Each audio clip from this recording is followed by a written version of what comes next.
it's finally starting to all make sense. Awajima has been an anime that just been very confusing, very hard to keep up with.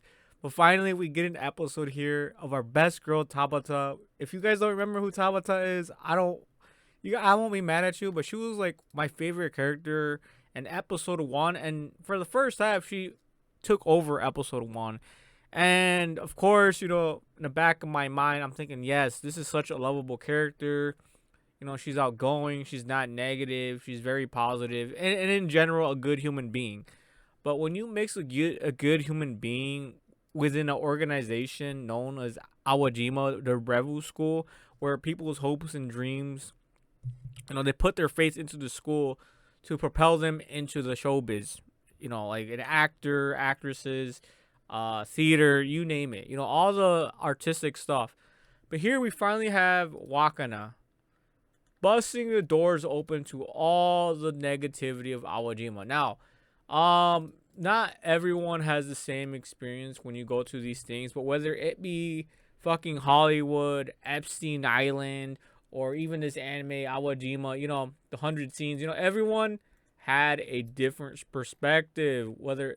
And here this mostly focused on Ibuki, and it's weirdest too because it's weird as hell because Ibuki here is all grown up, and in this episode 11, she's dead now. She's like dead now. It just like it's very hard to take in because you don't expect to see their entire lives in an anime. In an anime usually they're like in their 20s or they're still in high school.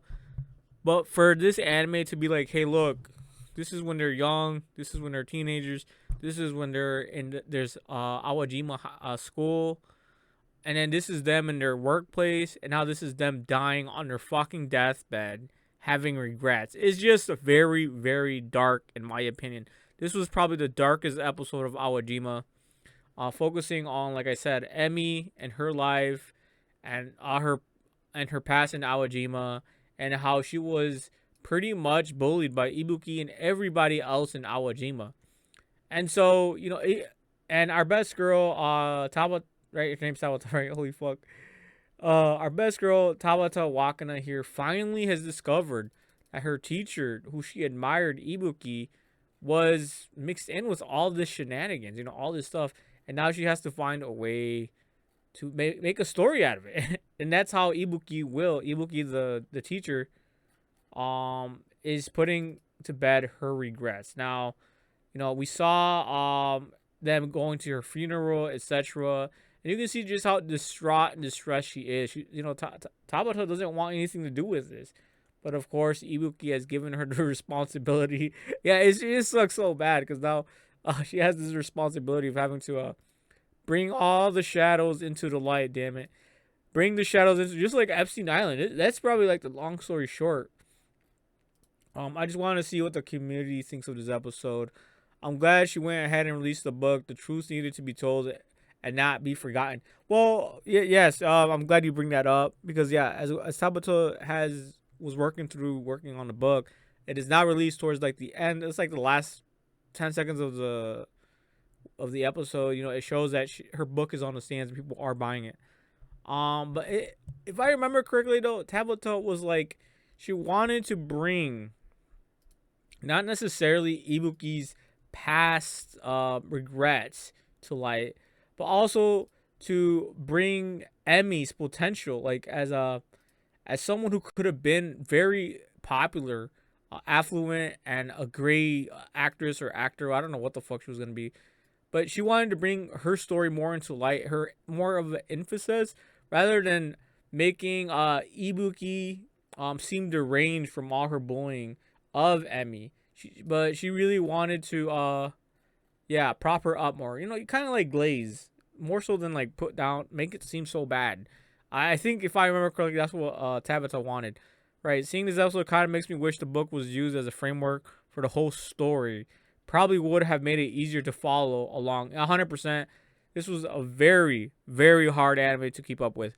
Let's see what Nate has to say, bro. I need to add him on mine my list. I really do like his comments. This is all publicly available, guys. FYI, on Myanimelist. Awajima episode 11 discussion. You can read it whenever you want on in public. But of course, I just want to see what they think. Cried to another Awajima episode award. What? Cried. Did he cry or whatever, man? Okay. This was the best episode of the entire series to me, and so painful because we see the lifelong impact bullying had on both the bully and the bullied in Keiko and Emmy. Yeah, I mean, it just sucks, bullying. I've been bullied damn near all my life. Damn near my childhood life. Right now, as an adult, I stay away from any shenanigans that could potentially put me in a weird position of bullying. I don't know, man. I just stay away from public. I don't want to create this is a suffering Olympics and compare the suffering because they're different. Emmy ended up getting a happy family in life, but there was always that nagging what if in the back of her mind, wondering how big she could have been if she's been stuck to acting. And then Keiko lived in a mental prison because she never got to apologize to Emmy or Onoda. Absolutely. That's the thing. For what it's worth, yeah, she had a family. Emmy had a great family. So there's that. It's like she got bullied, but she was able to like get away from it by creating a family. You can see here Tabata's meeting her son. This is her son, and then no, this is her grandkid, and then this is her son right here. Yeah, man, time has flown, man. Holy fuck. I just wanted to be loved. Completely broke me, bro. What is up with you, Nate? Like the fuck? Like have you never been loved or something? Like, I mean, he put this on in public. Like shit. I like how realistic things played out too, because this wasn't one of those power of friendship. I'll be the bigger person and forgive you moments. Emmy clearly carried a lot of hate throughout her life towards Keiko for what she'd done, as we can see in her son, who comes off incredibly standoffish and angry. Yeah, he was very irritated, bro. He was like extremely irritated. I don't know what the fuck his mom told him. Like, bro, that's something you keep to yourself. He didn't get those words from nowhere. Surely his mom had said them before. That's pretty much how anyone in real life would handle them, having to leave such an elite school because of the bullying as well. Yeah, it's kind of fucked up if she told her kid when he was like growing up. Like, that's like kind of fucked up on her part. Like, she had to find someone to confide with other than her family, in my opinion. But whatever. It's like, family's there for a reason too as well. I think what's most telling is how secretive the Awajima staff were being about Emmy's records.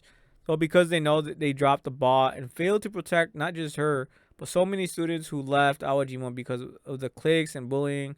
I disagree with Cat Girl today, who told Tabata nothing can be done. It can be done. It's just people don't want to do anything because it's easier to stand by and let people get bullied than do anything. Also, can't risk that pristine reputation, right? Yeah, okay, man. I think I get where he's going there. Let's move on. You never get the sense of quest for. No, don't want to read that. Only one chapter left for the final episode. Maybe they'll throw some original content in the mix. That's true. It feels like they've really done everything. Oh yeah, this is the scene where I showed you the dark side of Awajima, the 100 emotions of Awajima. Tabata has to bear it and make sure Emmy's story is told. Yeah, pretty much is Emmy's story. Like I said, she didn't really want to emphasize the bullying, but rather, if the bullying didn't happen, the what ifs of life.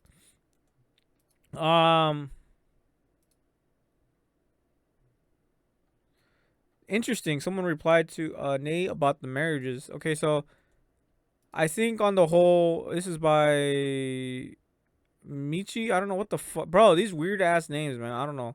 I think in the whole, it has been a really good adaptation from the manga, and although there were some scenes included, something that was really lost and not given enough time to in the anime is how bad Emmy's life was after Awajima.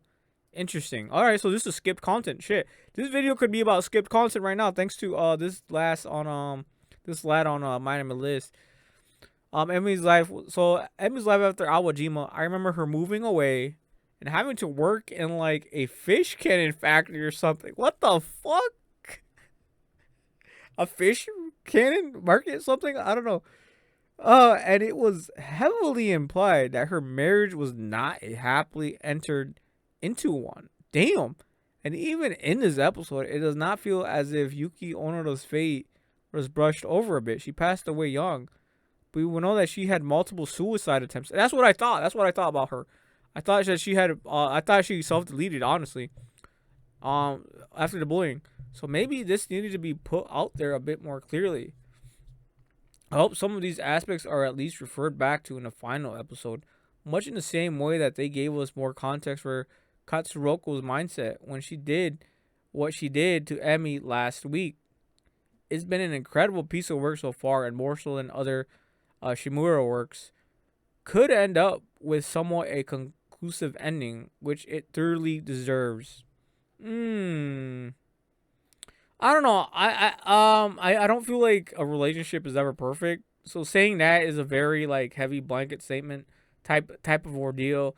I don't think people would ever say that they're in a perfect relationship, and if they do, it's like they're coping. Like, and if they were to be like sit one on one with themselves, well, somebody else would be like, yeah, there's a lot of shit that can work on. So yeah, it's like, why force yourself in a relationship if you're actually not actually happy? Like, just get the fuck out of that relationship if it's not working out. Like, one of the best episodes so far. Ibuki was on a deathbed. She regretted in her whole life what she did to Emi, but there was no chance to apologize because Emi's already dead. True, yeah, she died like in her 30s or some shit. It was insane. Or rare, surprisingly earlier than everybody else, it seems. She was in a dilemma. She wanted to keep Ibuki's request. Oh wait, so she wanted to atone in her own way. She told everything to Wakana and asked her to write a book about it. I wonder what, like, I get it. She was probably like, I remember in the episode, like episode 4, 5, or 6, I don't remember, when they did do the bullying, and it was expressed that the bullying was more so like shunning. Like, they wouldn't talk to her, they wouldn't be near to her, they wouldn't do, like, it was pretty much like bullying, but through proxy kind of a thing. I think that's what I got from it. After thinking a lot, she finally decided to write the book. Yeah, that's Wakana. We already hit on that. Ibuki died. Yeah, pretty much. This episode is about that. Wakana and the others attend her funeral. Kinui was there.